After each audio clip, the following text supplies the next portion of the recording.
जी, बिस्मिल्लाहिर्रहमानिर्रहीम। आज के इस वर्कशॉप में मौजूद इस स्कूल के हेड मिस्ट्रेस मरकूबे मैडम, हमारे उस्तानी मोहतरमा कमना मैडम और नदाफ सर और मेरे साथी वाच मेकर सर और तमाम तलबा, अस्सलाम वालेकुम। तो सबसे पहले जो है माफ़ी इसलिए चाहते हैं कि मैडम को हमने 10:30 का वक्त दिया था, लेकिन 11:30 बजा दिया आने में और 12 बजे वर्कशॉप शुरू कर रहे हैं। ठीक है, तो देखिए कन्नड़ा जो पेपर है हमारे उर्दू मीडियम के पूरे स्टेट का रिज़ल्ट अगर किसी सब्जेक्ट की वजह से डाउन होता है तो कन्नड़ा की वजह से होता है, और बच्चे बाकी के 5 सब्जेक्ट में अच्छे मार्क्स लेते हैं, कन्नड़ में कम मार्क्स लेने की वजह से ओवरऑल जो उनका परसेंटेज है वो भी लेस डाउन होता है।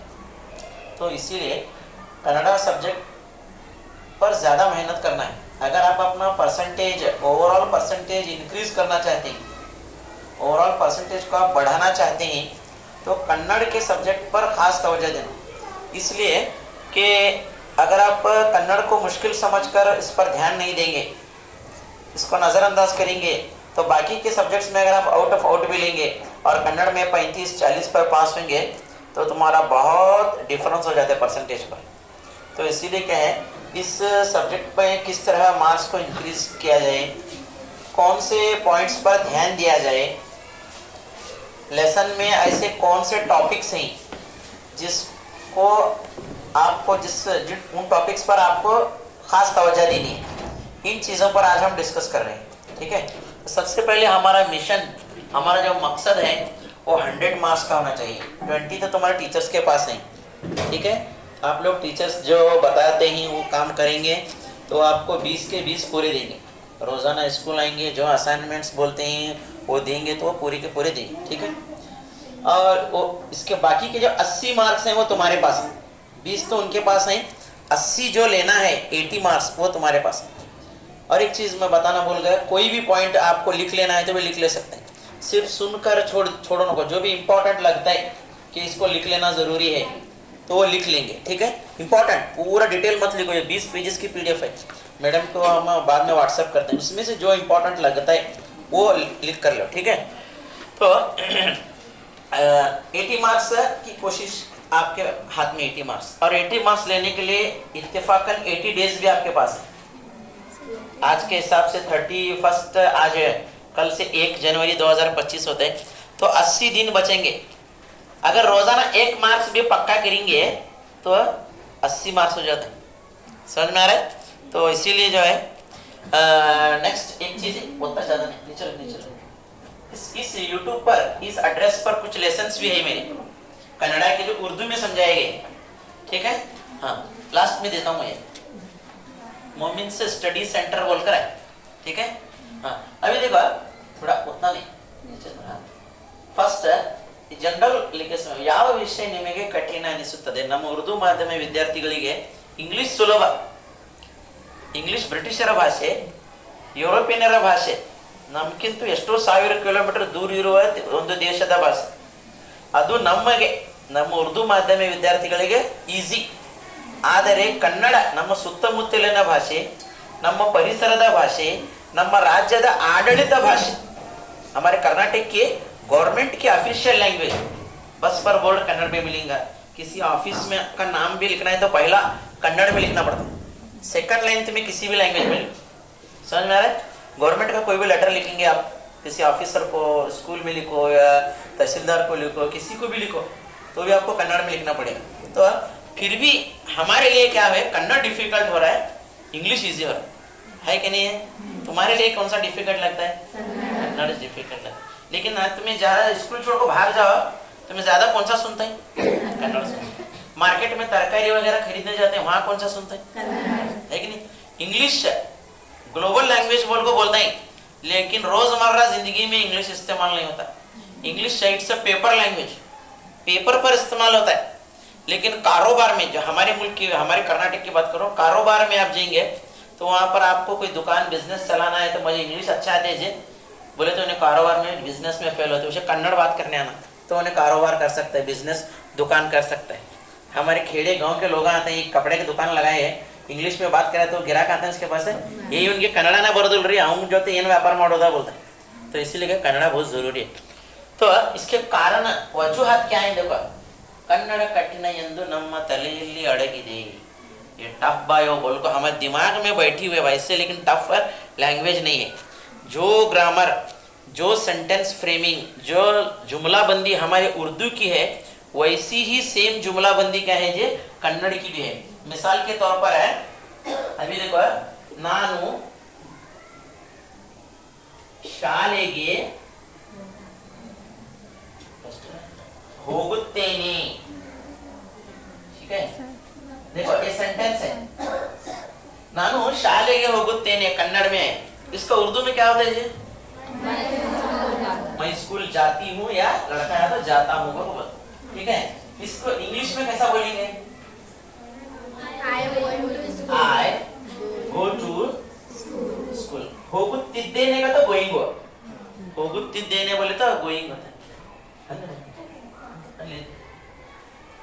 देखो I ನಾನು सेकंड शालेगे मैं स्कूल को जाता हूँ या जाती हूँ ठीक है देखो ನಾನು मैं शालेगे स्कूल को ಹೋಗುತ್ತೇನೆ जाती हूँ है जुमला बंदी दोनों के सेम टू सेम है तरतीब वो नहीं कोई भी आप कन्नड़ में जुमला बनाओ तरतीब स्टेप्स वही रहेंगे जो हमारे उर्दू के हैं क्यों है because it is an Indian language Kannada भी इंडियन लैंग्वेज उर्दू भी इंडियन लैंग्वेज सभी इंडियन लैंग्वेज जिसका सेम ग्रामर पैटर्न है जुमले की तरतीब सेम है लेकिन जब आप इंग्लिश में आएंगे तो आए मैं जाता हूँ स्कूल को देखो तरतीब चुकती है मैं जाता हूँ स्कूल है तो एक चीज हमारे दोनों लैंग्वेज इसमें कॉमन चीज ये है कि हमारा ग्रामर का पैटर्न हमारा सेंटेंस पैटर्न सेम है लेकिन हमारे दिमाग में बैठे तो जो डिफिकल्ट बायो मुश्किल टफ बायो पेपर पास होना बोले तो हमारे दिमाग सिर पर एक पत्थर को उतरते हो वज्जा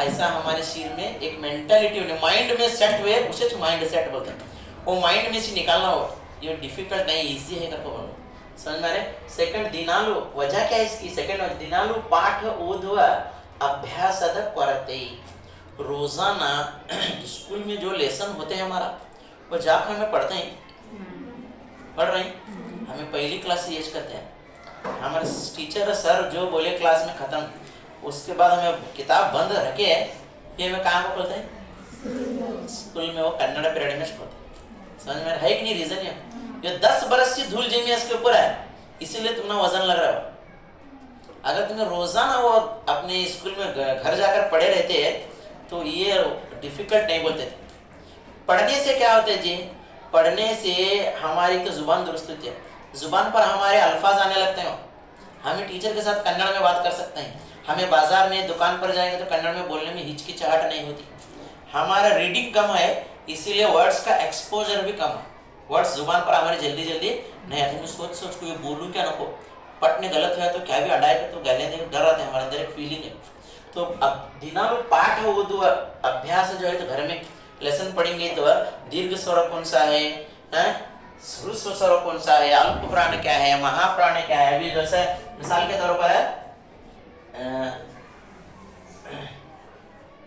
अब ये गीते एक वर्ड है समझो मान लो अब इसे एक बच्चा गीते का को पढ़ता है गीते पढ़ते तो ये गीत छोटा और ये बड़ा गी में उसे डिफरेंस नहीं फर्क नहीं समझ रहा उसे क्यों नहीं समझ रहा क्योंकि इसकी प्रैक्टिस घर पर नहीं हुई या कम हुई है सेकंड है प्रश्न उत्तरಗಳನ್ನು ಸ್ವಂತ ಬಿಡಿಸುವುದು ಬಿಟ್ಟು खुद से सवाल जवाब हल करने के बजाय हमें क्या कर रहे हैं गाइड में ले अवलंबनी एक मार्केट जाने का गाइड लेने का उसे रटते बैठने कत्ता रट सकते हैं तुम्हें वो छोड़ को क्वेश्चन बीच में से लेसन के बीच में से क्वेश्चन आया बोले तो यो हमारी किताब का नमी जो हाँ का पूछा कि सर हमारे दिमाग में फर्क ना देखिए मैं इतना देख रहा गाइड इतने में पढ़ने वाला मैं इतने में पढ़ने वाली मैं लेसन के बीच में का क्वेश्चन उन्हें पूछा तो हम ना क्या होते हैं नर्वस होते हैं जो आउट ऑफ सिलेबस है क्वेश्चन उन्हें ये टेस्ट करता है कि खुद सी जुमला बनाने आते कि नहीं से उसके उससे क्वेश्चन पेपर वाला क्या करते हैं सबक के बीच में का उठाओ क्वेश्चन डालते समझ में आ रहे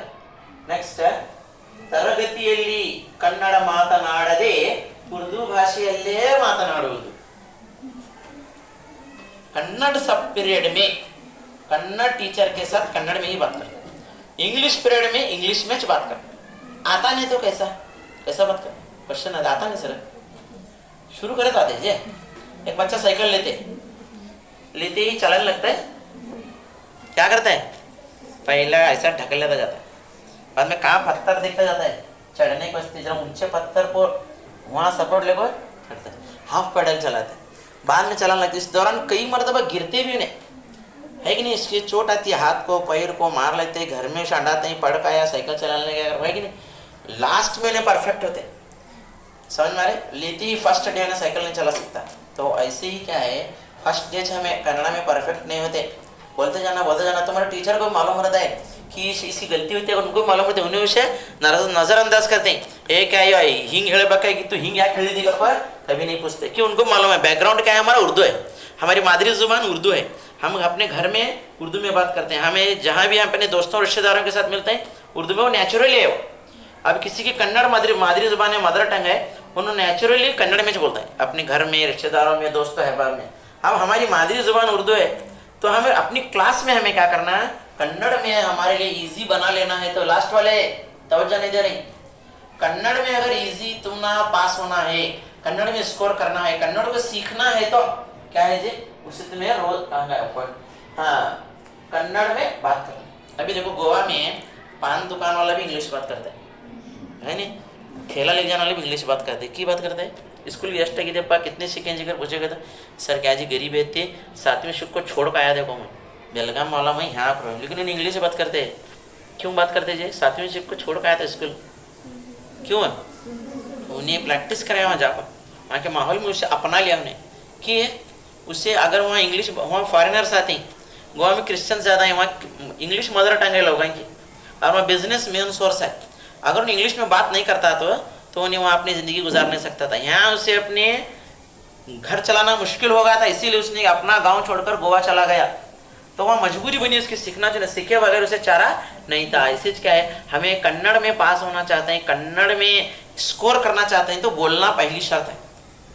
सेकंड है पुस्तकीय भाषे ಬಳಕೆ ಮಾಡದೆ आडो भाषೆಯನ್ನು ಬಳಸುವುದು। कन्नड़ हमारे वीक होने की एक और वजह क्या बोले तो किताब के जुमले इस्तेमाल नहीं करते, हमें ये होगतान री, बरतान री, तिनतान री, कुंडतान री, ये ऐसा वर्ड आते क्या हमारी किताब में, पंचमी सबक में अभी तक आए, तो हमें मैक्सिमम ये बोल सकते हैं, ऐसा है कि नहीं मना है कर बने, लेकिन ज़्यादा फोकस कैसा करना है, जुमला कैसा बन रहा है इस पर गौर करना। होगुत्तेने का तो क्या, होगुत्तिದ್ದೇನೆ का तो क्या, होगिದ್ದೇನೆ बोले तो क्या, बंदिದ್ದೇನೆ, ಬರುತ್ತೇನೆ, ಬರುವೆನು बोले तो क्या, ये पढ़ेंगे तो तुम्हारी आदत बन जाए, तुम्हारे दिमाग में सेंटेंसेस फिट होता है। ನೆಕ್ಸ್ಟ್ ಕನ್ನಡದ ಮಹತ್ವದ ಅರಿವು ಇಲ್ಲದೆ ಇರುವುದು। ಕನ್ನಡ ನಮ್ಮ कर्नाटकದವರಿಗೆ ಎಷ್ಟು ಮಹತ್ವದ್ದಾಗಿದೆ, कितनी इंपॉर्टेंट है हमारे कर्नाटक वालों के लिए कन्नड़ा, इसका हमें अंदाजा नहीं, कितनी इंपॉर्टेंट है जी। फर्स्ट कन्नड़ ನಮ್ಮ ರಾಜ್ಯದ ಆಡಳಿತ ಭಾಷೆ, जैसे कि मैंने बताया हमारे कर्नाटक की एडमिनिस्ट्रेटिव लैंग्वेज, गवर्नमेंट से मुकर्रर करदा ऑफिशियल लैंग्वेज कन्नड़ा है, इसीलिए सभी गवर्नमेंट ऑफिसों पर फर्स्ट लाइन में कन्नड़ा आता है। गवर्नमेंट के किसी प्रोग्राम में बैनर देखेंगे तो मैं कन्नड़ में रहता है, किसी जगह लेटर लिखो कुछ भी प्रॉब्लम है अगर तो तुम्हें कन्नड़ में लिखना होता है, तो इसकी इंपॉर्टेंस नहीं है। सेकंड है ನಮ್ಮ ಸುತ್ತಮುತ್ತಲಿನ ಭಾಷೆ कन्नड़, बाजार में जाओ, बसों में जाओ, किधर भी जाओ, सुनने में ज़्यादा हमने क्या होता है कन्नड़। तो ಇದು ವ್ಯಾಪಾರ ವಹಿವಾಟಿನ ಭಾಷೆ, हमें जो भी बिजनेस कर रहे हैं, दुकान खोल रहे हैं, कुछ भी कर रहे हैं, तो हम ना कन्नड़ आना ज़रूरी है, ठीक है। सरकारी नौकरी पढ़ेಬೇಕಾದರೆ कन्नड़ ಬರಲೇಬೇಕು। अगर तुम्हें बड़े होकर गवर्नमेंट में कुछ जॉब लेना चाहते हैं, कोई भी जॉब ले तो तुम्हारा कन्नड़ का टेस्ट लिया जाता है। हमें जत्ती में बोलिए देखो, हमें कन्नड़ का पेपर देखो चाहे, और मैं भी उर्दू मीडियम में, तो ऐसे कन्नड़ का सर रंगे करके बोल रहे हैं, कर समझेंगे, लेकिन हमें ध्यान से पढ़ेंगे बोलकर, उसकी अहमियत को समझे ही बोलकर हमारे लिए इजी बन रहा है, समझ में आ रहा है। तो इसीलिए इसको कमतर नहीं आंकने। नेक्स्ट पेज पर, हाँ तो अब स्टार्ट है इसी, अब तक जो बताया मैं कन्नड़ा की अहमियत, कन्नड़ा ज़रूरी क्यों है, वीक क्यों है, क्या वजह है। अब तुम्हारा क्वेश्चन पेपर, अब यहाँ जाकर ध्यान दो, क्वेश्चन पेपर पहला समझना। क्वेश्चन पेपर में फर्स्ट क्वेश्चन कौन सा रहता है, उसके बाद सेकंड क्वेश्चन इधर दो, तुम्हारे इधर तुम्हें सब दिन इधर देखो, फर्स्ट क्वेश्चन कौन सा रहता है, सेकंड क्वेश्चन कौन सा रहता है, तो मैं सॉल्व करते वक्त तुम्हें तुम्हारे हिसाब से भी सॉल्व कर सकते हैं। ऐसा नहीं कि पहला जो है वो सॉल्व करते बैठने का, वो 1 नंबर लिख के 2 नंबर नहीं आने का, बैठ को टाइम वेस्ट करने का नहीं। 2 नंबर नहीं आता छोड़ने का, 3 नंबर आ रहे हैं कि नहीं, 3 नंबर लिखने का, 3 डालने का। समझ में आ रहा है? तो उसके लिए क्या है, क्वेश्चन पेपर में की तरतीब समझना जरूरी है। एक जुमले के सवालात कहाँ आते हैं, 2 जुमले के कहाँ आते हैं, 3 या 4 जुमले के कहाँ आते हैं, संदर्भ सहित विवरण से कहाँ आता है, पद्य भाग पूर्ण गुणे से कहाँ आता है। समझ में आ रहा है? व्याकरण अंश के क्वेश्चन किधर आते हैं, पत्र बरेरी कहाँ आता है। समझ में आ रहा है? ऐसे तमाम को समझना पड़ा। क्वेश्चन पेपर समझना बोला तो 1-2-3 साल के पुरानी क्वेश्चन पेपर्स तुम्हें लेना, तुम्हें टीचर्स के पास रहते हैं, तुम्हें जो बड़ी बहनें वगैरह पढ़ कर गए रहते हैं उनके पास वो ले को जेरॉक्स कर लेना, ले को तुम्हें पर देख लेना, पढ़ लेते जाना उसे, फर्स्ट क्वेश्चन कौन सा है, सेकंड कौन सा है। ठीक है, हाँ। तो क्वेश्चन पेपर का कौन से जगह पर कौन से नंबर पर कितने मार्क्स का क्वेश्चन रहते हैं, यह हमने पहचान पूरा क्लियर ना हमारे दिमाग में रहना है। और सोते वक्त हमें क्या करना, कन्नड़ पेपर के बारे में फर्स्ट क्वेश्चन ये single line, second question 2 marks, third question grammar का, फोर्थ क्वेश्चन पद्य भाग पूर्ण गुणे से। ऐसा क्या करना तुम्हें, इधर ध्यान दे, ऐसा तुम्हें क्वेश्चन पेपर पूरा मालूम रखना। अभी तुम्हारी स्कूल है, फर्स्ट जो रूम है वहाँ कौन सी क्लास मालूम है तुम्हें 10th वाले हैं, तुम्हारी ये क्लास है नहीं, हाँ वो 10th होता है। यहाँ कौन सी क्लास पढ़ती है, ऑफिस का है, क्लर्क के रूम का है, सब मालूम है कि नहीं। क्या तुम्हें आती 10th का है जी, कौन सी क्लास में पढ़े पूछते हैं कि तुम्हें मालूम है, 3 साल से देखें तुम्हें, है कि नहीं। वैसा क्वेश्चन पेपर भी अगर तुम्हें देखे रहते तुम्हें मालूम होता है फर्स्ट क्वेश्चन कौन सा है, सेकंड कौन सा है, सब। तो क्वेश्चन पेपर समझ में देखो, आंतरिक अंक तो इंटरनल तुम्हारे टीचर्स के पास के 20 मार्क्स, बाह्य वार्षिक परीक्षा एग्जाम में तुम्हें लिखने का 80 मार्क्स, टोटल है 100 मार्क्स। ठीक है, प्रश्न पत्रिका स्वरूप कैसा प्रश्न पेपर रहता है। पहला है प्रश्न संख्या, रोमन में रहते हैं 1 2 3। ठीक है, प्रश्न विवरण अंक मार्क्स। ठीक है, फर्स्ट रोमन में 4 मार्क्स के 4 क्वेश्चन है, वहाँ क्या रहते हैं, जो मल्टीपल चॉइस रहते हैं। ठीक है, क्वेश्चन रहते हैं, 4 ऑप्शंस रहते हैं, उसमें का सही ऑप्शन उतना क्या करने का है। मिसाल के तौर पर फर्स्ट क्वेश्चन है, मान लो उसका बी करेक्ट है, तो तुम्हारा ये मार्जिन रहता है, फर्स्ट लिखना है, बी लिखो, यहाँ तुम्हारा बी का आंसर होता है, बी लिखो, छोड़ करने का नहीं, विथ ऑप्शन ABCD जो होता है, तो ए है का बी है कि सी है कि डी डाल कर वो वर्ड वहाँ से रहता है, वो देख को लिखने का होता है तुम्हारा। ऐसे 4 रहते हैं, वो 4 में फर्स्ट क्या रहते हैं, संधि हेसरी सीरी का। कौन सी संधि है वो, लोप संधि है, आगम संधि है, आदेश है, क्या भी संस्कृत के विजय कौन से है। आमतौर पर लोप संधि, आगम संधि, आदेश संधि पर ज्यादा पूछा रहता है। समझ में आ रहा है कि तो सेकंड लैंग्वेज वाले को, बाकी के जो संधि है तो यम संधि, वृद्धि संधि, वो संस्कृत संधि हो, तो कन्नड़ मीडियम वाले पूछ सकते हैं। तुमने 3 संधियों पर तुम्हें ध्यान दिए, लोप, आगम, आदेश। ठीक है, तो तुमने 1 मार्क्स मिलते हैं। नेक्स्ट पदगण अर्थ ತಿಳಿಸಿ, लफ्ज का मतलब समझना बताना। तुम्हारे सबक खत्म होते ही मुश्किल अल्फाज के मानी रहते हैं, ग्लॉसरी बोल को इंग्लिश में रहता है या शब्दार्थ का रहता है, उसमें ऐसे अल्फाज पूछता है जो आम तौर पर इस्तेमाल में नहीं आते, बोलते नहीं। मिसाल के तौर पर वैसे अल्फाज के मानी पर ध्यान देना। तुम्हें सबक पढ़ते हैं, क्वेश्चन आंसर हो जाता है, यहाँ 1 मार्क्स तुम्हारे अल्फाज मानी किसमें भी रहता है। समझ में आ रहा है। और ऐसे 1 मार्क्स पूछता है जो आमतौर पर इस्तेमाल में नहीं करते लोग। जैसे मिसाल के तौर पर एकांगी वीरनंते मध्यरात्रि, नेक्स्ट लाइन,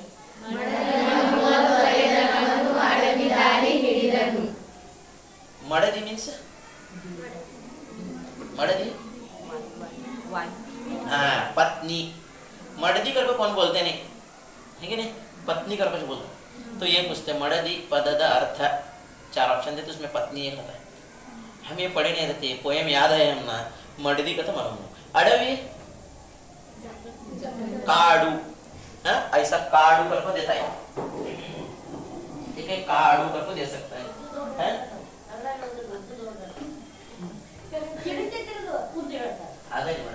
काड़ू करके देते हैं, तो वना करके देता है।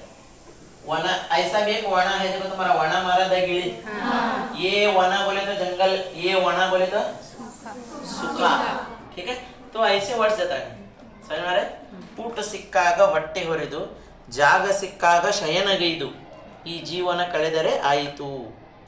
है नहीं वाले लेसन में? कौन से लेसन में है? पंडित पुट्टराज गवाही के लेसन में है ये. उन्हें क्या बोलता है जब छोटा रहता है, ऊट सिक्कागा भट्टे भरदो. जब खाना मिला तो जब उन्हें अपने गुरु के पास आया क्या बोलते, खाना मिला तो पेट भरतु, जरा जगह मिला तो ಶಯನ ಗೈದು ನಿದ್ದೆ ಮಾಡು. ಶಯನ ಅಂದರೆ ನಿದ್ದೆ. ಆ ಇಷ್ಟೇ वर्ड्स ಬರ್ತಾರೆ. समझ में आ रहा है? याद रहता है? हाँ. तो ऐसे वर्ड्स पर फोकस करना. ಉಳ್ಳವರು ಶಿವಾಲಯವ ಮಾಡುವರು, ನಾನೇನು ಮಾಡುವೆ ಬಡವನಯ್ಯ. ಉಳ್ಳವರು श्रीमंत, शिवालय मंदिर देवस्थान. ऐसे वर्ड्स पर फोकस करो, 1 मार्क्स मिलते हैं. नेक्स्ट आता है तुम्हारा व्याकरणांश. नाम पद, सर्वनाम, रूढ़ नाम, अंकित नाम को है तुम्हारे लेसन में. नाम पद बोले तो नाम इस्म नौन, सर्वनाम जमीर प्रोनाउन, 2 चाहिए तुमने. समझ में आ रहा है? उसके 4 टाइप्स हैं, रूढ़ नाम, अंकित नाम है. ठीक है, तो इसमें 1 मार्क्स लेते हैं तुम्हें. नेक्स्ट है विभक्ति प्रत्ययಗಳು बोल को है, प्रथमा द्वितीय तृतीय क्या है, तो इस पर 1 मार्क्स आता है. बीच में नहीं समझा तो क्वेश्चन कर सकते हैं. सिर्फ लिसनर्स बोलने को, पैसिव लिसनर बनने का नहीं. क्वेश्चन नहीं समझा तो हाथ उठा को क्वेश्चन कर सकते. समझिए 4 क्लियर हुआ? माने जी लास्ट बैठने वाले हैं. नेक्स्ट है ರೋಮನ್ 2 में क्वेश्चन नंबर 5 से 16 तक ಒಂದು ವಾಕ್ಯದಲ್ಲಿ ಉತ್ತರಿಸಿ, एक जुमले में जवाब लिखिए. ठीक है, 12 मार्क्स सही हो. 12 जुमले एक जुमले में लिखने का.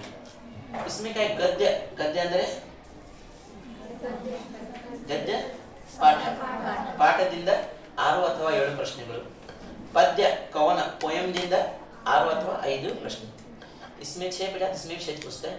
अगर लेसन से 7 या तो पोयम में 5 क्वेश्चंस चुने आते हैं, 1 जुमले में है वो.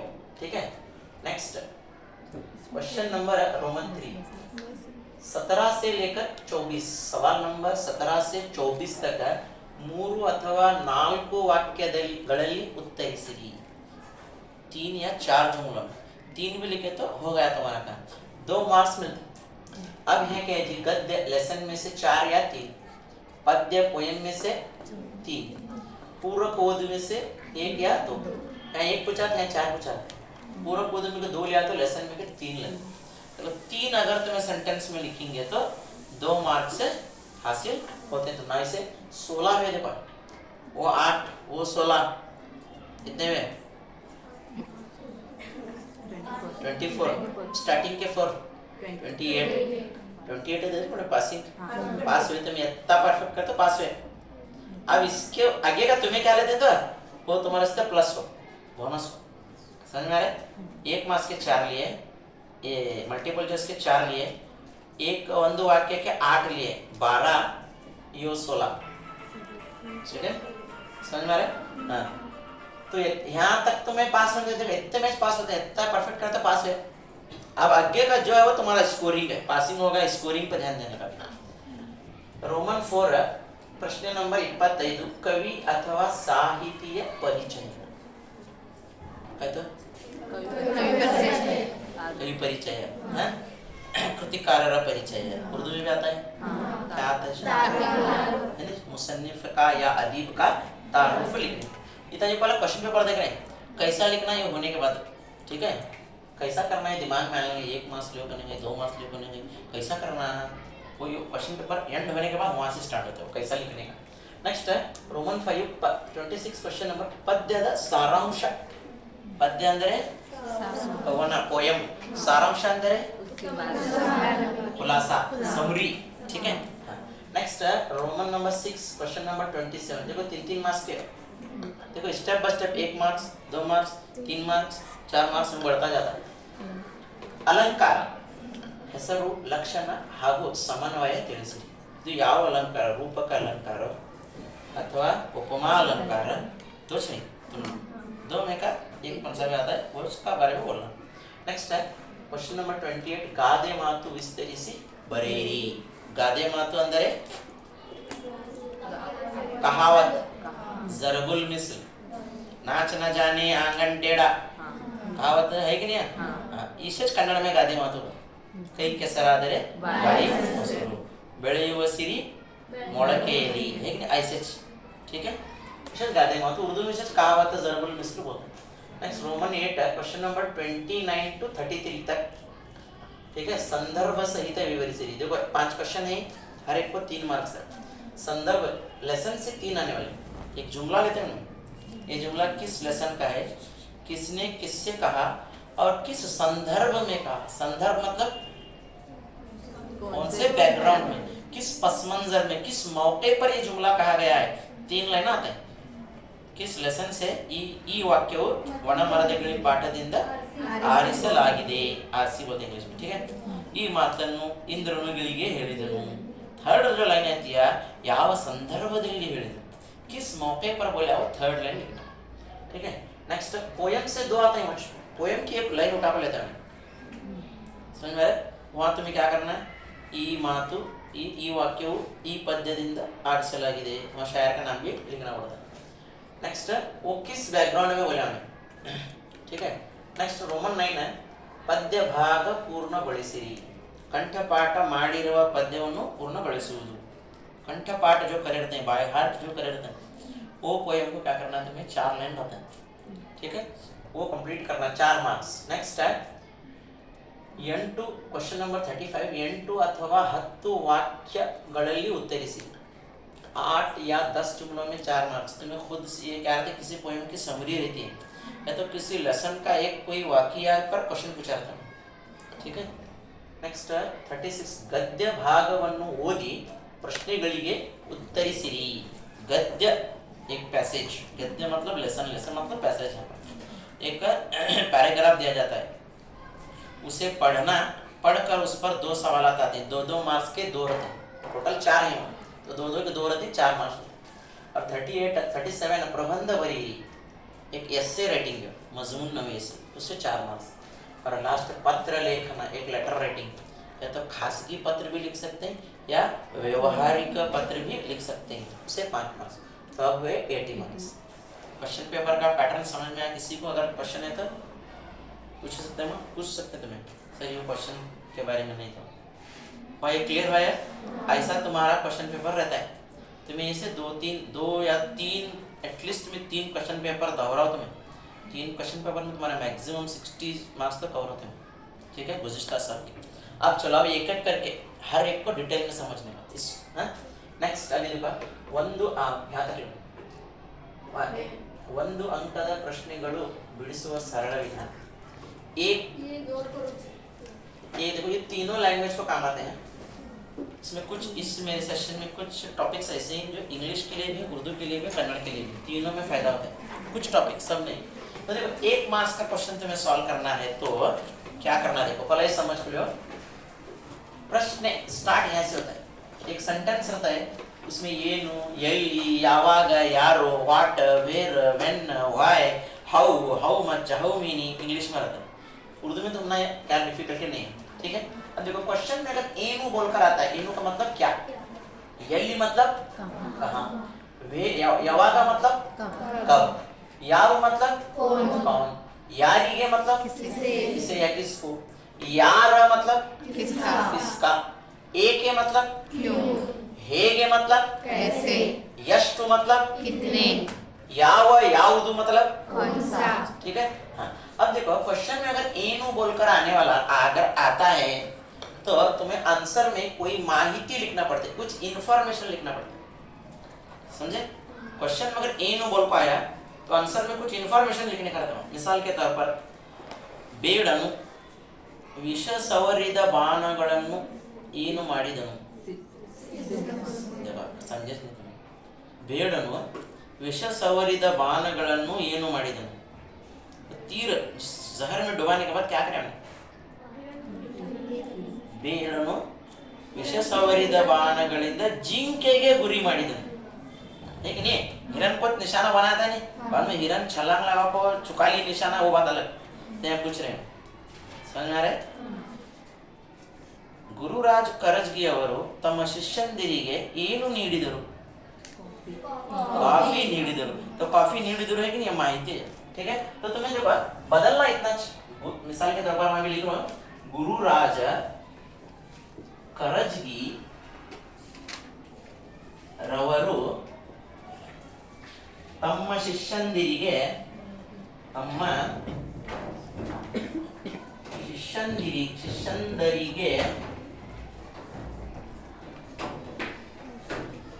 ಏನು ಕೊಟ್ಟರು ನೀಡಿದರು सभी ನೀಡಿದರು ठीक है इतना क्वेश्चन है तुम्हें एनु के जगह पर कॉफी नीडिದರು बोल को लिखे तो खत्म बाकी का सब सेम लिखने 1 मार्क्स का हो या 2 मार्क्स का देखो पूरा जुमला वहां है तुम्हारे पास राइटिंग की मिस्टेक नहीं होना सर अरे तुम्हें सर लिख रही थी जी अर्कावली छोड़ के सर ये वतन छोड़ के जी सर ये पूंजी देने का है यो छोड़ के जी कहते तुम्हारी लापरवाही हो क्लियरली बोलो क्या है तुमने लिखने का कॉफी लिखने ना था ना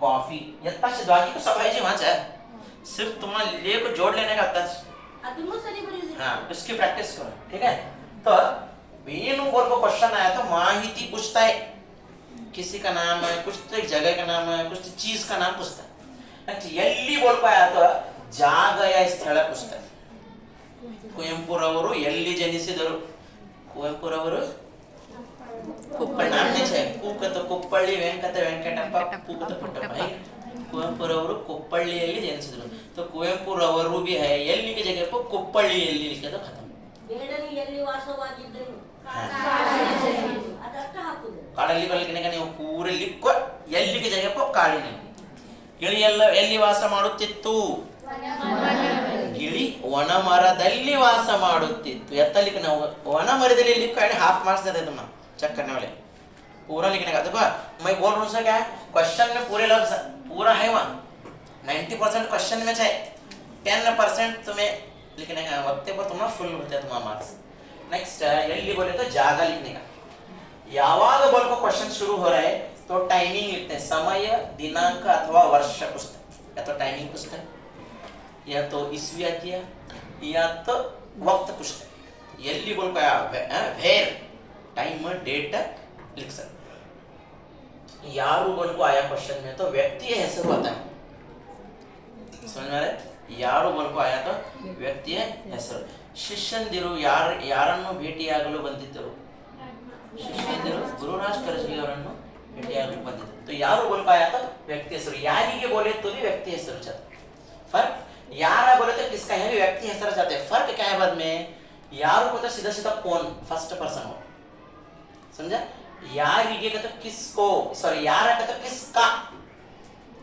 ಈ ಬಾಟಲ್ ಯಾರದು किसकी ಈ ಬಾಟಲ್ ನನ್ನದು ठीक है तो यार बोले तो किसका नेक्स्ट ಯಾರಿಗೆ मतलब किसको देने जा रहे हैं ಗುರುರಾಜ್ ಕರಜಗಿ ಅವರು ಕಾಫಿಯನ್ನು ಯಾರಿಗೆ ಕೊಟ್ಟರು ವಿದ್ಯಾರ್ಥಿಗಳಿಗೆ ಕೊಟ್ಟರು ಶಿಷ್ಯಂದಿರಿಗೆ ಕೊಟ್ಟರು ठीक है तो वो पूरा लिखो विद्यार्थिಗಳಿಗೆ को वर्ड डाले तो खत्म नेक्स्ट ए के बोल को क्वेश्चन आ रहा है तो ए के मतलब क्यों क्यों बोले तो वजह कारण वजह लिखना वहां पर ಗಿಳಿ ವನ ಮರವನ್ನು ಬಿಟ್ಟು ಹೋಗಲಿಲ್ಲ ಏಕೆ ವಜಹ लिखते ನಾವು ತಮ್ಮ ಗಿಳಿ ತತ್ವನಿಷ್ಠೆಯ ಕಾರಣ ವನ ಮರವನ್ನು ಬಿಟ್ಟು ಹೋಗಲಿಲ್ಲ ಮಾವನನ್ನು ಕಂಡು ಪುಟ್ಟ ಬಾಲಕನು ಏಕೆ ಅಳುತ್ತಿದ್ದನು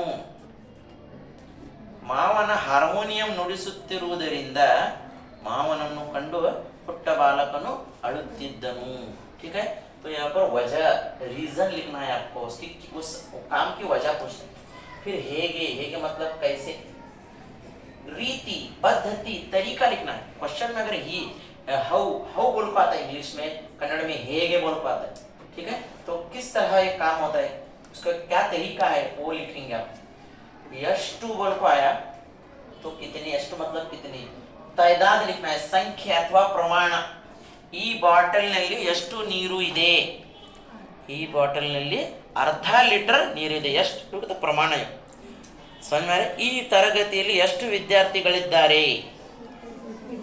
35 ಫಾರ್ ಎಕ್ಸಾಂಪಲ್ 35 सेकंड समझो तो ಈ ತರಗತಿಯಲ್ಲಿ 35 ವಿದ್ಯಾರ್ಥಿಗಳಿದ್ದಾರೆ ठीक है तो ಎಷ್ಟು दोनों के लिए तादाद के लिए भी मिकदार जो वजन करते हैं मापते हैं उसी के लिए भी तो क्वेश्चन में अगर यಷ್ಟು बोल गया तो आंसर में एक नंबर आता है ಎಷ್ಟು ವಿದ್ಯಾರ್ಥಿಗಳು ಗುರುರಾಜ್ ಕರಜಗಿಯವರನ್ನು ಭೇಟಿಯಾಗಲು ಬಂದರು 15 कते जो ठीक है, वहाँ नंबर लिखना। नेक्स्ट है याव अथवा यावुदु बोल का था कौन सा। यहाँ पर यहाँ भी माहिती पूछते हैं लेकिन आयके रहते हैं, ऑप्शन रहते हैं, चॉइस रहता है। समझा? याव यावुदु बोलते हैं, चॉइस लिखते हैं। कोई एक से ज्यादा चीजें रहता है, उसमें एक चॉइस को तुम्हें लिखना पड़ता है। समझा यार? समझा नहीं जी? ಏನು ಆಯ್ತು ಕ್ಯಾ ಯಾರು ಆಯ್ತು ಕ್ಯಾ ಏಕೆ ಆಯ್ತು ಕ್ಯಾ अब मिसाल भेज ಬೇಡನು ಪ್ರಾಣಿಗಳಿಗೆ ಕೊಲ್ಲಲು ಮಾಡುತ್ತಿದ್ದ ಉಪಾಯವೇನು ವೇನು ಅಥವಾ ಏನು ठीक है। यहाँ की माहिती कुछ भेड़ जो है शिकारी है, जानवरों को मारने के लिए क्या उपाय क्या तरीका अपना रहा था, तो उसकी इंफॉर्मेशन क्या लिखने विष सवरिದ ಬಾಣಗಳನ್ನು ಸಿದ್ಧ ಮಾಡಿಕೊಳ್ಳುವುದು ಬೇಡನ ಉಪಾಯವಾಗಿತ್ತು। ठीक है।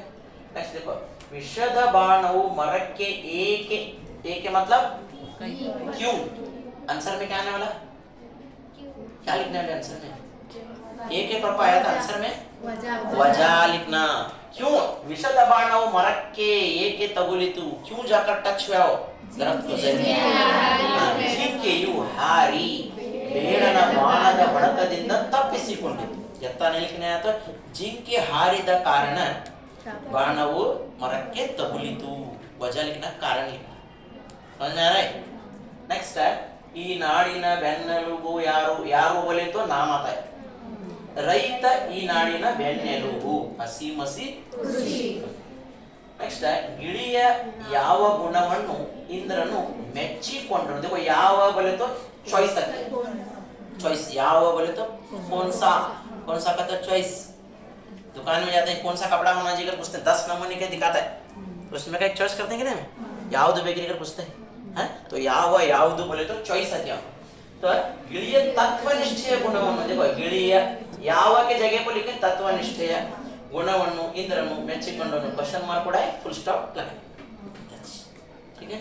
नेक्स्ट पेज ले पंडिताराध्य ಶಿವಾಚಾರ್ಯರಿಗೆ ರೋಟರಿ ಸಂಸ್ಥೆ ಯಾವ ಪ್ರಶಸ್ತಿ ನೀಡಿದೆ, ಯಾವ कौन सा, बहुत सारे प्रशस्ति मिले इनको, अवार्ड्स मिले, तो उनको मिला सब पॉला हैरिस। तो तुम्हें देखो ये पंडिताराध्य शिवाचार्य रोटरी संಸ್ಥೆ ಯಾವ निकाले पॉल हैरिस के प्रशस्ति ಬಂದಿದೆ।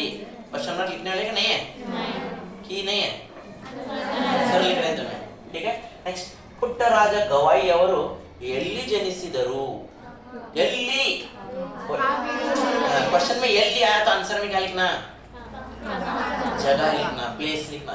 तो ಪುಟ್ಟರಾಜ ಗವಾಯಿ ಅವರು ಎಲ್ಲಿ जगह हावेरी जिले देवर ಹೊಸಪೇಟೆ, देवर ಹೊಸಪೇಟೆ छोटा गांव है इसीलिए हावेरी जिला करके लिखे हैं। ठीक है। नेक्स्ट ಪುಟ್ಟರಾಜ ಗವಾಯಿ ಅವರು ಯಾವಾಗ कब निधन ಹೊಂದಿದರು, कब इंतकाल करे, तो यावाग बोल को क्वेश्चन में आया तो आंसर में क्या लिखना है, ईस्वी तारीख टाइमिंग। तो यहाँ पर टाइम ईस्वी तारीख है। ಪುಟ್ಟರಾಜ ಗವಾಯಿ ಅವರು ಯಾವಾಗ निकाले, कितने जो 2017 कहते हैं, 17/9/2010 ನಿಧನ ಹೊಂದಿದರು। ठीक है। वो ಬಿಸಿರೋಯ್ತಾ ಆಮೇಲೆ ಉರ್ದು ಬೇಡ ಮೇಂಗ ಬಿಸಿರೋಯ್ತಾ ಕನ್ನಡ ಮೇಂಗ ಸಮझो। ನೆಕ್ಸ್ಟ್ ಹಕ್ಕಿಗಳ ಆಶ್ರಯ ದಾಣಗಳು ಯಾವುವು, ಯಾವುದು ಕತ ಸಿಂಗ್ಯುಲರ್ ಏಕವಚನ, ಯಾವುವು बोले तो प्लूरल बहुवचन। हक्कीಗಳ आश्रय आसरा ठिकाना कौन कौन से हैं इसके परिंदों के, तो देखो मರದ तुदी, धरती का किनारा, कಣಿವೆ, वादी, बिल बिल, द्वीप, जजीरा, विद्युत मीटर कह चुके हैं, ಪೆಟ್ಟಿಗೆ ಮುಂತಾದವುಗಳು वगैरह वगैरह ಹಕ್ಕಿಗಳ ಆಶ್ರಯ ದಾಣಗಳಾಗಿವೆ। ठीक है। नेक्स्ट गुरुराज करजगी ಅವರನ್ನು ಭೇಟಿಯಾಗಲು ಎಷ್ಟು, ಎಷ್ಟು बोले तो तादाद नंबर लिखना, ವಿದ್ಯಾರ್ಥಿಗಳು ಬಂದಿದ್ದರು आए थे, गुरुराज करजगी ಅವರನ್ನು ಭೇಟಿಯಾಗಲು ಎಷ್ಟು के जगह पर क्या लिखे तुम्हें, ठीक है। नेक्स्ट ಯಾರಿಗೆ किसको ರಂಗಜಂಗಮ ಎಂದು ಕರೆಯುತ್ತಾರೆ, पंडिताराध्य ಶಿವಾಚಾರ್ಯ ಸ್ವಾಮೀಜಿ ಅವರಿಗೆ ರಂಗಜಂಗಮ ಯಾರಿಗೆ निकाले नाम लिखे यहाँ तक, बाकी का रंग जंगम ಎಂದು ಕರೆಯುತ್ತಾರೆ। ऐसा सेम 2 मार्क्स की भी लिखना, एक मार्क्स में ही वो 2 सेंटेंस 2 मार्क्स में लिखना। समझा यार? क्या है, डाउट है? नेक्स्ट 2 अंकದ ಪ್ರಶ್ನೆಗಳನ್ನು ಬಿಡಿಸುವ ಸರಳ ವಿಧಾನ, 2 ಅಥವಾ 3 ವಾಕ್ಯದಲ್ಲಿ ಇದೇ ರೀತಿ ನೀವು ಉತ್ತರವನ್ನು ಬರೆಯುವುದು। नेक्स्ट है कवि अथवा साहित्य परिचय, शायर या मुसन्निफ का तारुफ। ठीक है, जरा ऊपर लीजिए बस, अभी थोड़ा लो, यहाँ तक बस बस बस। देखो इतने आते हैं तुम्हारा करने का। हाँ देखो पैरा मित्र जो खास खास फेमस आता है उसमें क्या बहुत है, जो इम्पोर्टेंट है वो लेस है। पैरा मित्र है, पंडित आराध्य शिवाचार्य स्वामी जी है, कल्लनगौड़ा मल्लनगौड़ा है, गुरुराज करजगी, जी.एस. शिवरुद्रप्पा, ठीक है, कुवेम्पू। ये देखो जी.एस. शिवरुद्रप्पा इस बार नया ऐड हुए, ठीक है। कुवेम्पू का नहीं संता बसवराज सबरद और सादर दो नाम आए, कंफ्यूज कर लेने का नहीं। कृष्ण को सीपी कृष्ण कुमार सीपी के कर को बोले देवी वो शॉर्ट में, ठीक है।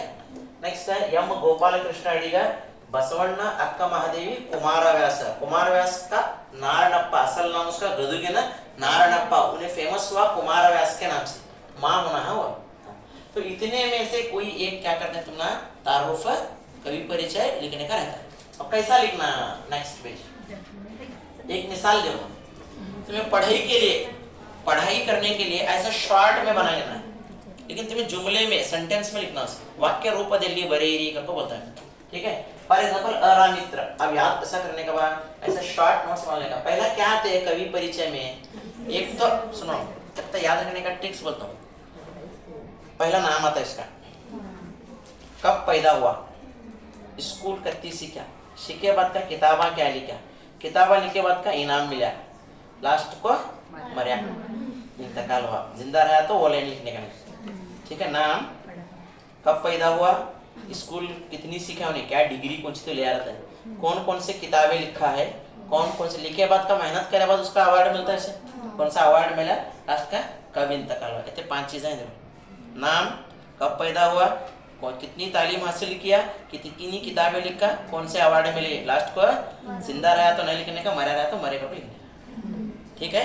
अब मिसाल के तौर पर ಹೆಸರು ಅಕ್ಕಿ ಹಬ್ಬಾಳು ರಾಮಣ್ಣ ಮಿತ್ರ, ಇವರ ಅರಾಮಿತ್ರ, ಇವರ पूर्ण ಹೆಸರು ಅಕ್ಕಿ ಹಬ್ಬಾಳು ರಾಮಣ್ಣ ಮಿತ್ರ। अब कब पैदा लिखने का है, ಇವರು, एक सेंटेंस कंप्लीट हुआ। ಇವರು 1935ರಲ್ಲಿ ಮಂಡ್ಯ ಜಿಲ್ಲೆಯ ಅಕ್ಕಿ ಹಬ್ಬಾಳು ಎಂಬಲ್ಲಿ ಜನಿಸಿದರು, सेकंड लाइन। अब किताब एक लाइन का टॉप नहीं रहता, कौन सी डिग्री हासिल करेगा तो डायरेक्ट किताबें चलती। ಕೃತಿಗಳು, ಇವರು ಮಹಾಭಾರತ ಪಾತ್ರ ಸಂಗತಿಗಳು, ಛಂದೋ ಮಿತ್ರ, ಒಳನೋಟಗಳು, ಕವಿಗಳ ಬೆಣ್ಣೇರಿ ಮುಂತಾದ ಕೃತಿಗಳನ್ನು ರಚಿಸಿದ್ದಾರೆ। कृति मतलब किताबें लिखे हैं। अब किताबें लिखा फेमस हुआ है, अब से इनामात मिलते हैं, अवार्ड्स मिलते हैं, ಪ್ರಶಸ್ತಿಗಳು। ಇವರಿಗೆ ನವರತ್ನ ರಾಮ ಪ್ರಶಸ್ತಿ, ವರ್ಧಮಾನ ಪ್ರಶಸ್ತಿ ಮತ್ತು ಕಾವ್ಯಾನಂದ ಪುರಸ್ಕಾರ बोलते ಪ್ರಶಸ್ತಿ दोनों सेम वर्ड, ಮುಂತಾದ ಪ್ರಶಸ್ತಿಗಳು ಲಭಿಸಿವೆ, ಸಿಕ್ಕಿವೆ, ಬಂದಿವೆ, कौन सा भी वर्ड आप लिख सकते हैं। तो इतना रेडी करना है तुम्हें, तो तुम्हारी पढ़ाई के लिए, ठीक है। लेकिन एग्जाम में कैसा लिखना है, वाक्य रूपದಲ್ಲಿ ಬರೆಯಬೇಕು। एक और एग्जांपल पोएम से बसवಣ್ಣ के बारे में अक्सर पूछा जाता है, क्योंकि फेमस वचनकार है बसवಣ್ಣ, ठीक है। ಬಸವಣ್ಣನವರು 12ನೇ ಶತಮಾನದಲ್ಲಿ ಬಿಜಾಪುರ ಜಿಲ್ಲೆಯ ಬಸವನ ಬಾಗೇವಾಡಿ, ಮಿಸ್ಟೇಕ್ ಬಸವನ ಬಾಗೇವಾಡಿಯಲ್ಲಿ ಜನಿಸಿದರು, ठीक है। ಇವರ ತಂದೆ ಮಾದರಸ, ತಾಯಿ ಮಾದಲಾಂಬಿಕೆ, थोड़ी टाइपिंग मिस्टेक है। ಇವರ ಕೃತಿಗಳು ವಚನಗಳು, इनकी किताब इनने जो लिखे उनके तमाम वचन को जमा को नामस दिवस वचनಗಳು। वचन बोले तो अखलाकी नज़में हैं, समझे, समाज की बुराइयों को जाहिर किया गया है इसमें, समाज की बुराइयों को मिटाने की कोशिश की गई है वचन में, ठीक है। तो उनके तमाम किताब का मजमुआ कुछ वचनಗಳು बोलते। ಇವರ वचनಗಳ अंकित, अंकित मतलब तुम्हें क्या बोलते हैं, अंकित नाम भी बोलते हैं, अंकित भी बोलते हैं, या काव्य नाम भी बोलते हैं, ठीक है। इवर काव्य नाम मतलब है क्या जी, तखल्लुस, ठीक है। शायर का एक तखल्लुस रहता है। बसवಣ್ಣ का असल नाम है बसवಣ್ಣ, लेकिन नज़मों में उनका जो नाम है वो कूडल संगमदेव। जैसा शायर का नाम रहता है असदुल्ला खान, असल नाम है, लेकिन तखल्लुस क्या है, गालिब है, समझ में आया।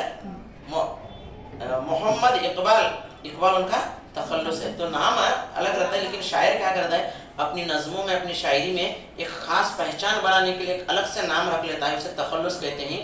उसे कन्नड़ में अंकित नाम बोलते हैं, काव्य नाम भी बोलते हैं, या वचनांकित भी बोलते हैं, वचनांकित, ठीक है।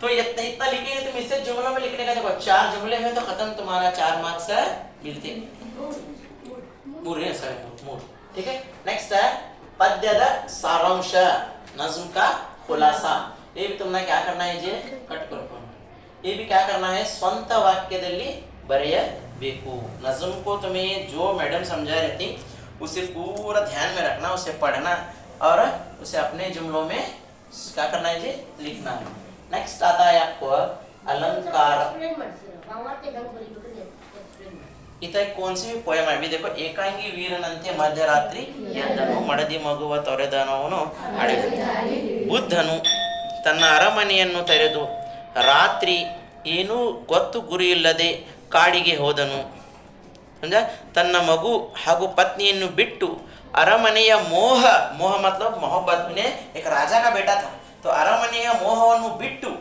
ಕಾಡಿಗೆ ಹೋಗಿ ತಪಸ್ಸು ಮಾಡಿದನು ಅಲ್ಲಿ ಅವನಿಗೆ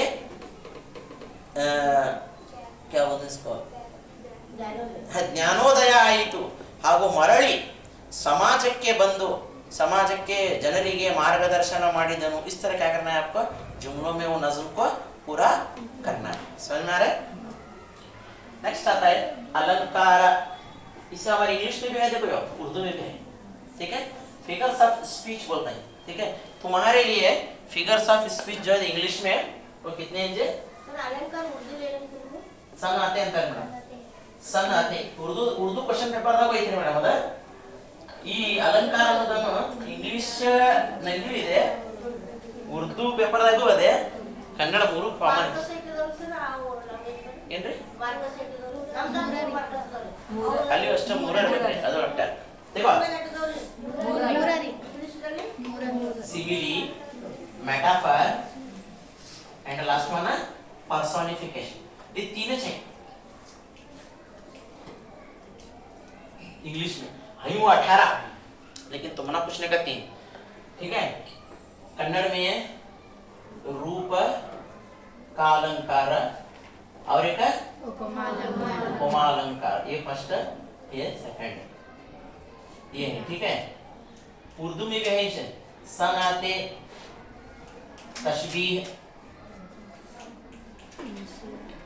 ठीक है सनाते इस्तारा है कि नहीं और एक सनाते तजाद ये 3 है क्या 2 चीज तुमने सोच लेंगे शायद ठीक है अब देखो सनाते तशबीह अशार में इस्तेमाल होता है तशबीह नहीं एक चीज को दूसरे से कंपेयर करके बोलना उसे बोलते हैं तशबीह ठीक है इसे बोलते हैं सिमिली कंपेयर किए बगैर डायरेक्टली बोलने को बोलता है मेटाफर मिसाल के तौर पर है माँ अपनी बेटी क्या बोलते हैं मेरी बेटी गुड़िया की तरह है गुड़िया नहीं गुड़िया की तरह है बोले तो तशबीह उपमा अलंकार सिमिली मेरी गुड़िया आ गई गुड़िया इतनी से बेटी है लेकिन बेटी डायरेक्ट क्या बोल रहे हैं गुड़िया करो कंपेयर कर रानी कर को बोल रहे है कि नहीं बेटा को लाल कर को बोल रहे हाँ लाल कर को बोल रहे ये मेरा लाल है समझ में आ रहा है ये मेरा चांद है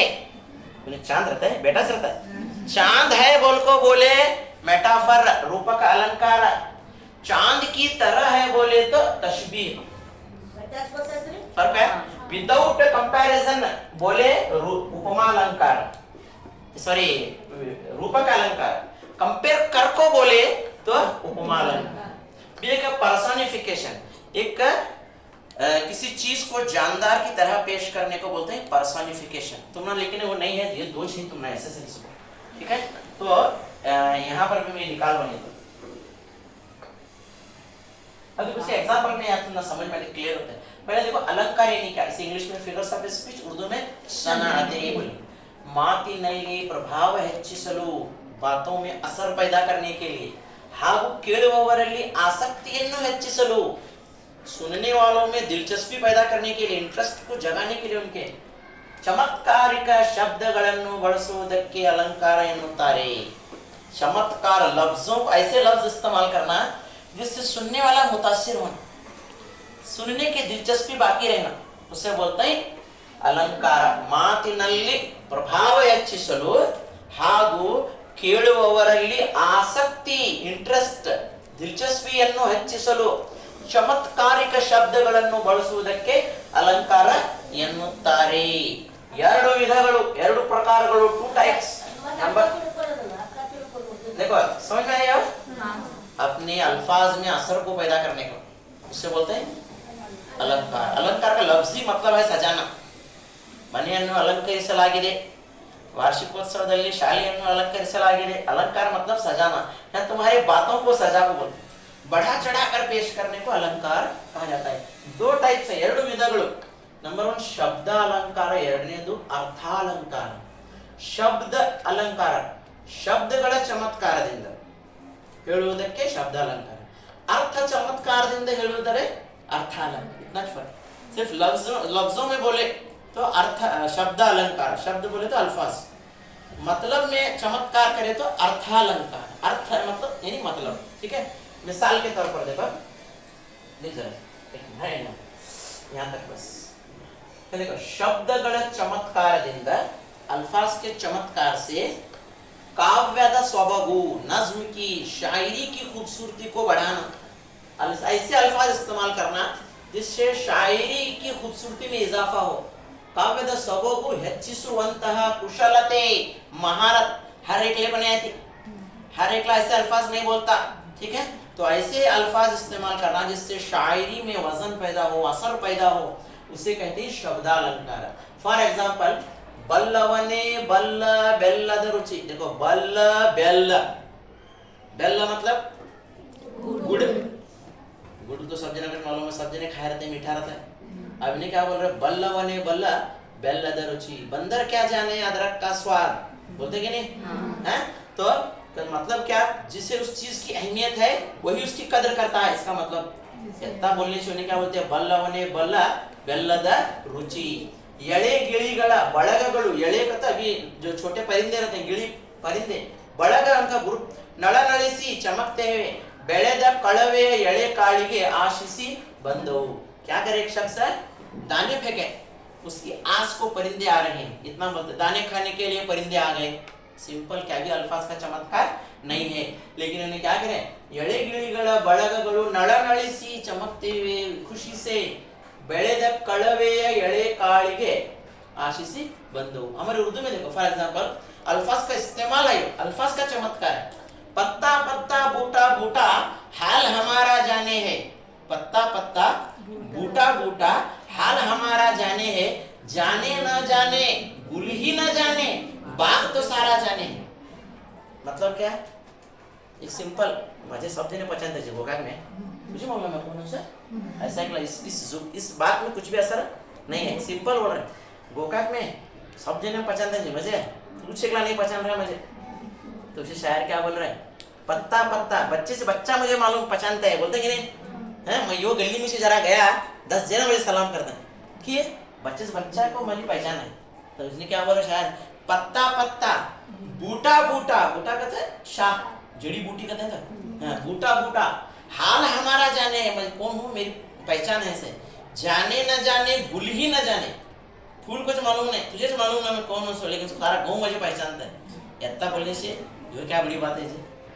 उसे शायर क्या बोल रहे, पत्ता पत्ता बूटा बूटा हाल हमारा जाने है. जाने न जाने भूल ही न जाने, तुझे से नहीं मालूम, बाग तो सारा जाने, पूरे गोपा को मुझे पहचान. समझ में आ रहा है, इसकी मिसाल है. अब ऐसा बोले तो असर पैदा होते कि जुमले में सब जने मालूम है मुझे गोकाक में हर एक मुझे पहचानते. ऐसा बोले तो असर पैदा होता है नहीं. हाँ, इस तरह बोलने को अलंकार बोलते.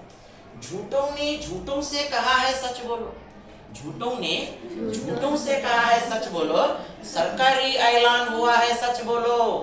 घर के अंदर झूठों की एक मंडी है, मार्केट, सब झूठे सही करो. दरवाजे पर लिखा हुआ है सच बोलो. गुलदस्ते पर यकजहती लिख रखा है, गुलदस्ते पर यकजहती लिख रखा है. गुलदस्ते के अंदर क्या है सच बोलो. गंगा मैया डूबने वाले, गंगा नदी में डूबने वाले अपने थे, नाव में किसने छेद किया है सच बोलो. सब के सब झूठे चीज हो में, जो घर के सब लोग झूठे से देखो, मुंह से निकला के तो झूठ, बेटा भी झूठ, माँ भी झूठ, उन्हें भी झूठ, सब के सब झूठे से. इतना बोलने से क्या होता है, हिस्सा बोलता है. झूठों ने झूठों से कहा है सच बोलो, सरकारी ऐलान हुआ है, सच बोलो। घर के अंदर झूठों की एक मंडी है, बोल रहे मतलब घर में सब के सब झूठे चाहिए, मार्केट चाहिए, इनके पास दुकान चाहिए झूठ की, झूठ का कारोबार है इनका। तो ऐसा बोलने को क्या बोलते हैं जी? कैसा अलंकार है? शब्दालंकार। हाँ, बल्लवने बल्ला बेल्ला दे चाहिए कि नहीं? ऐसा इंग्लिश में भी आता है, जरा आगे लग। टंग ट्विस्टर्स बोलते हैं इंग्लिश में। I see my friend on the seashore, but he couldn't see me on the seashore. देखो, SEEC, SEAC, क्या? SEEC मतलब? SEAC मतलब? लेकिन दोनों क्या बोल रहे हैं? समंदर पर मुझे देखा है, लेकिन उन्हें मुझे देखा है। लेकिन ये कहाँ तैरते हैं? तू मुझे देखा तो तुझे? ऐसा बोलता, वैसा बोलने से I see my friend on the seashore, but he couldn't see me on the seashore. I have 2 rupees to buy a chocolate for me and my friend too. देखो, I have 2 rupees to buy 2. तीनों भी मतलब अलग अलग है कि नहीं? हैं? मैं मेरे लिए और मेरे दोस्त के लिए एक चॉकलेट खरीदने के लिए 2 रुपए हैं ही करके बोल रहा हूँ। तो देखो ये 2 दो, ये 2 एनी को, ये 2 एनी भी, ठीक है? She sells seashells on the seashore. She लड़की के लिए इस्तेमाल होते हैं, sell फरोख्त करती है, बेचती है, क्या? She sells, समझ? सीपियाँ जो होते हैं उसे बोलते हैं seashells। तो इस तरह इस्तेमाल करने के अल्फाज को क्या बोलते हैं जी? शब्दालंकार। नेक्स्ट